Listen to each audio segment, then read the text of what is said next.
Have you ever wondered, not what happened, but why we remember it the way we do? History is not a list of dates.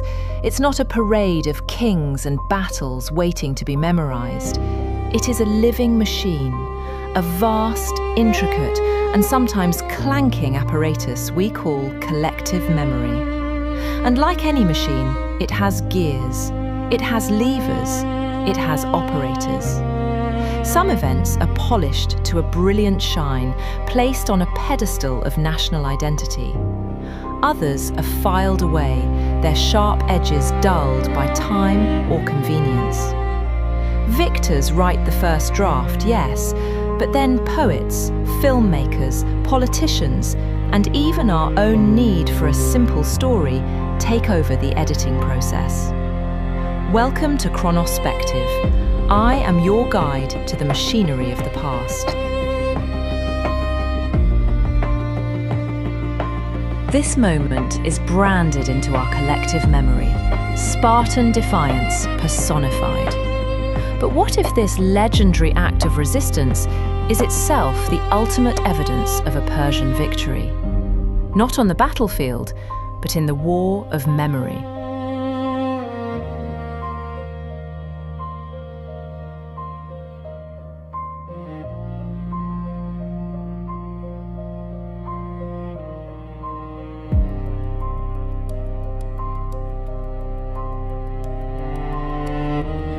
The event gear is simple. In 480 BC, a Greek coalition, led by perhaps 300 Spartan homoioi and several thousand allies, held the narrow pass of Thermopylae for 3 days against the vast army of Xerxes I. They were betrayed, flanked, and annihilated. A military defeat, clear data. The first record is this epitaph, attributed to the poet Simonides. It doesn't mention glory or killing Persians. It speaks of obedience to Spartan law. The record's initial focus is internal Spartan virtue, not eternal fame.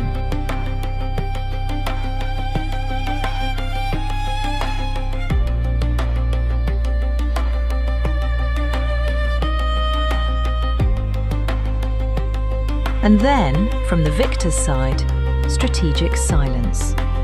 Persian records like the Behistun inscription celebrate conquests, but Thermopylae is a minor footnote. Why? Because for Xerxes it was a skirmish on the road to Athens. To record it as an epic struggle would dignify the resistance.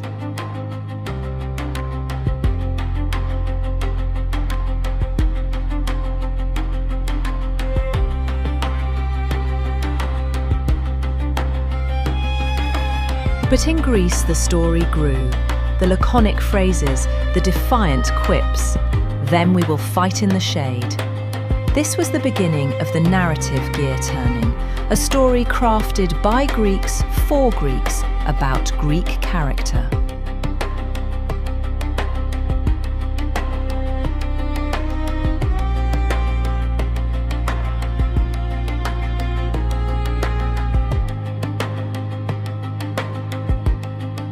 Now consider the perspective from the other side of the pass. For Xerxes, this was not yet an epic clash. It was a logistical problem, a delay. His recorded actions after the battle, however, reveal a shift. From seeing an obstacle to perceiving a threat that needed to be erased from history itself.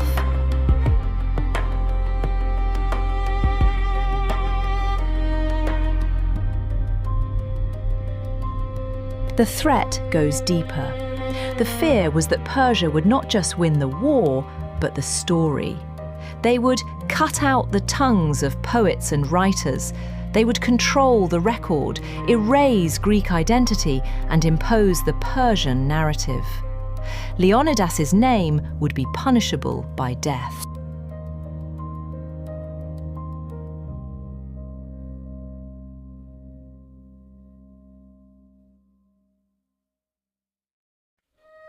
And here is Leonidas's, or rather, the Greek narrative's, genius. The legendary response is not about winning the battle. It is a direct, precise weapon aimed at Xerxes' fear. Then we will fight in the shade. Let them remember that a few stood against many. It is a promise of a story so powerful it will survive the destruction of its own tellers. And spin it did. The defeat became the ultimate PR victory. Athens, Sparta's rival, later embraced the story because it served a new purpose, uniting all Greeks against the Persian barbarian. The narrative was polished by historians like Herodotus, who needed a thrilling moral tale for his Athenian audience.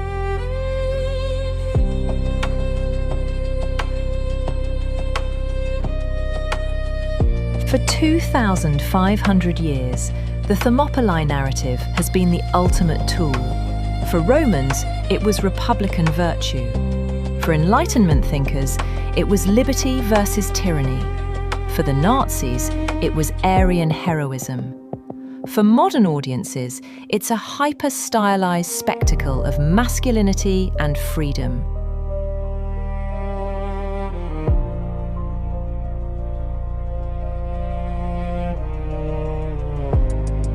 To understand the conflict, we must see the Persian narrative machine. Their records celebrated the king's divine right to rule a peaceful, ordered world. Rebellion was not heroism. It was chaos to be subdued and erased from the official story.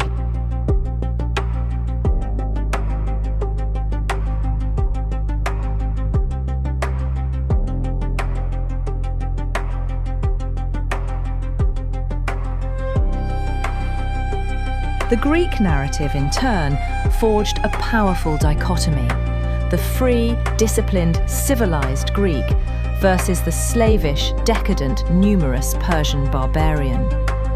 Thermopylae became the perfect anecdote for this idea.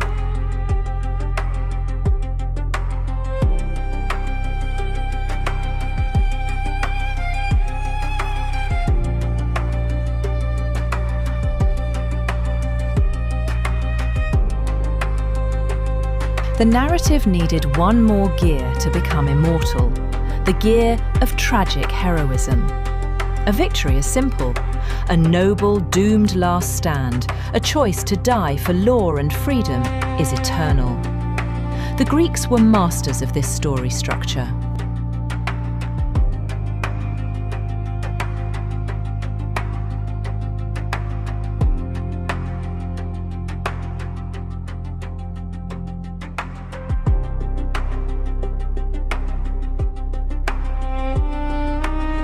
And as the narrative polished the 300, it filed away inconvenient data.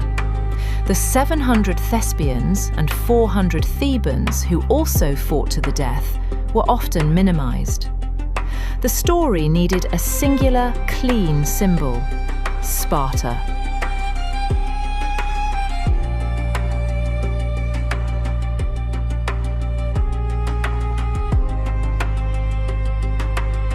The narrative didn't just survive, it went viral. Each new culture that feared tyranny or celebrated martial sacrifice plugged the Thermopylae story into its own machinery.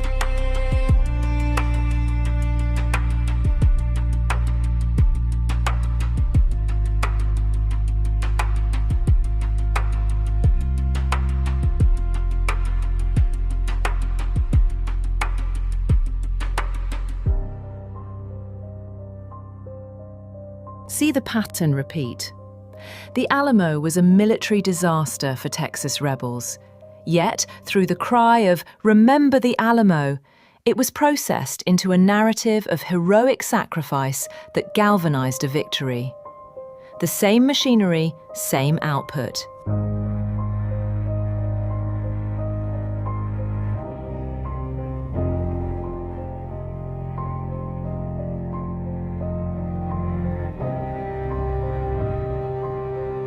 This is why the control of memory was Xerxes' real target.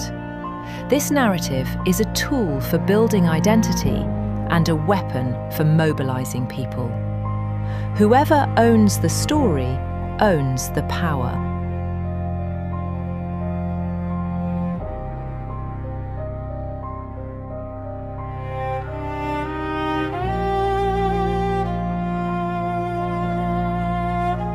So, our 21st century 300 is not about 480 BC. It is a story about post-9/11 America, about cinematic style, about a certain ideal of masculinity. We are not remembering the past. We are using its shell to talk about our present.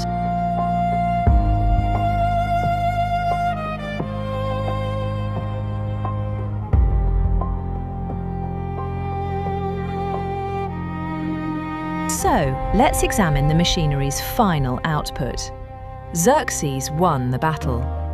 He wanted to erase Leonidas' name and control the story. But the threat itself, the fear of silenced poets, became the very engine of the Greek narrative.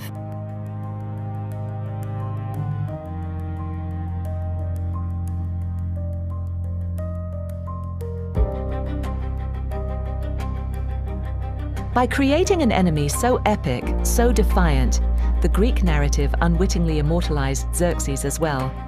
He is forever the god king against whom Western defiance is measured.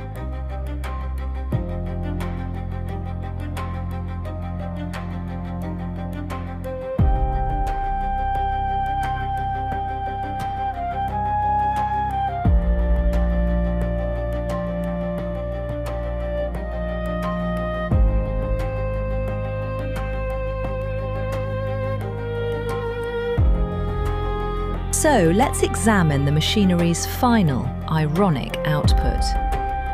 Xerxes won the battle. He sought to erase Leonidas' name and control the story. But the threat itself, the fear of silenced poets, became the very engine of the Greek narrative.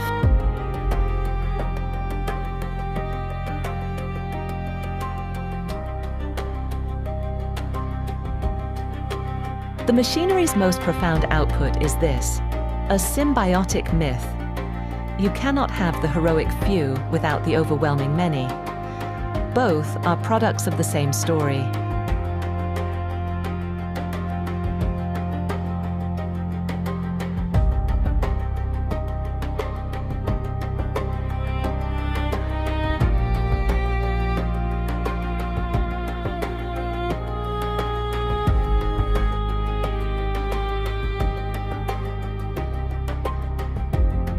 The whisper, "Let them remember," became a roar that drowned out the victor's silence. This is the terrifying, beautiful power of the narrative gear. It can turn obliteration into immortality and make the fear of being forgotten the very thing that guarantees you are remembered forever.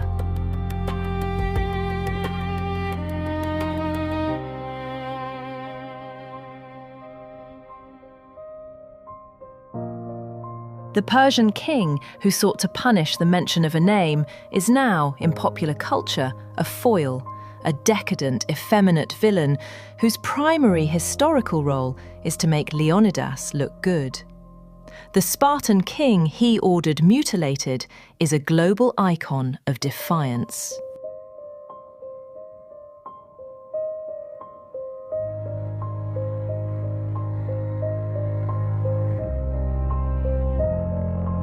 The machinery keeps turning. What we choose to remember from this place says less about them and everything about us.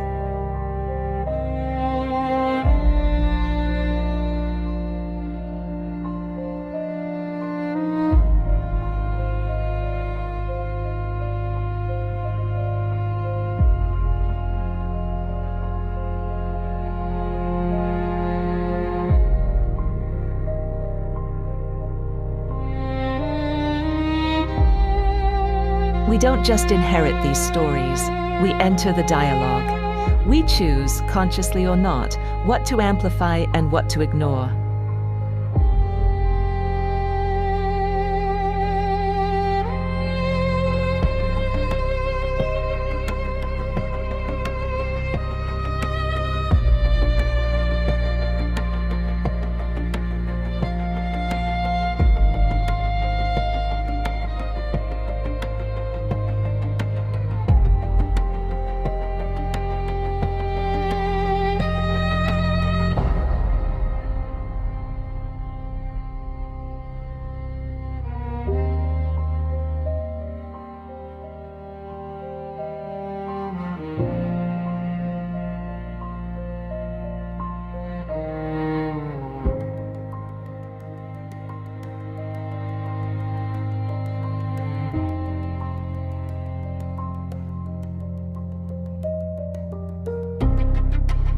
This is Chronospective. Question the story.